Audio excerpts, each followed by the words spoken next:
Anything on your agenda, Rabbi, that you'd like to share with us that's coming up big at Cedar Village? No, we don't have any. It's interesting. We haven't really had big public things open to the broad public. Because of COVID. We did have Hanukkah. We had a concert by the choir, but that was certain family members invitation only. They're still careful. It's changed because when Mom was alive, Yeah. and Mom died February 10th, and I used to go out there and have lunch out there like every Friday, and I'd see you, Yeah. and I'd go out every Friday. But I remember when before the pandemic, my mom, she like every week they'd have bingo. Mm-hmm. Yeah, And bingo. My mother-in-law played bingo. Every Saturday, I would go out there like on a Sunday to visit Mom, and they'd be in that auditorium the thing, CRCC, and there'd be like rock bands, there'd be like classical music bands, there would be like jazz bands.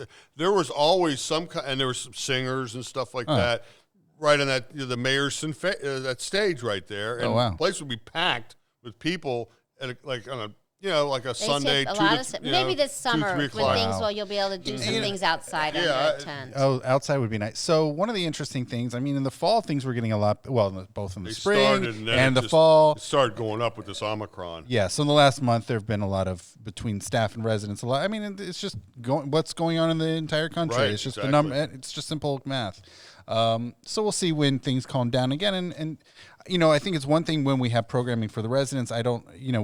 I guess some family members have been able to come in. Yeah. But I don't know that we've really put It's stuff. It's kind of a lot more reduced than it was. It's certainly a lot easier for people to come in now. A year ago, it was really hard. Well, I went when it first.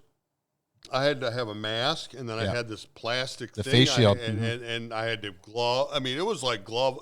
It was like intense to get in there, and then I could only stay for like 10 minutes, which was that's like a perfect visit. It's like you go, you hang out. I gotta leave. I gotta go. 10 minutes is up. I gotta.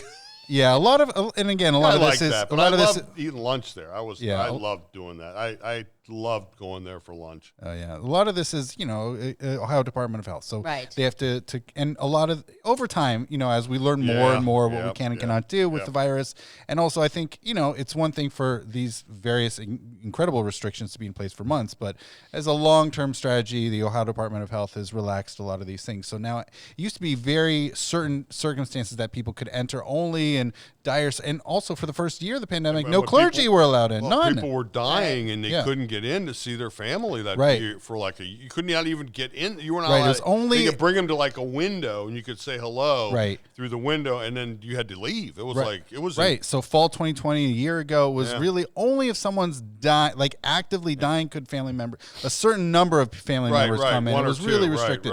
After the spring, and certainly the vaccinations really helped loosen a lot of the Department of Health regulations. So thank God, a lot of people have been able to visit their loved ones, and I think more importantly for the residents, that they've been able to see friends and family more easily come in, which has been really, a big morale boost. It's been really wonderful. Oh, yeah, you need that. Yeah. So absolutely. So, as far as a large, the thing that's on my mind is in 2 months from now is the 25th anniversary of Cedar Village's opening. So that I don't know. Might have to be a little bit more subdued than you. Yeah, would, I don't know how to like a big gala, because Jewish Hospital is having this big gala coming up in a couple of months with Dionne Warwick. Yeah.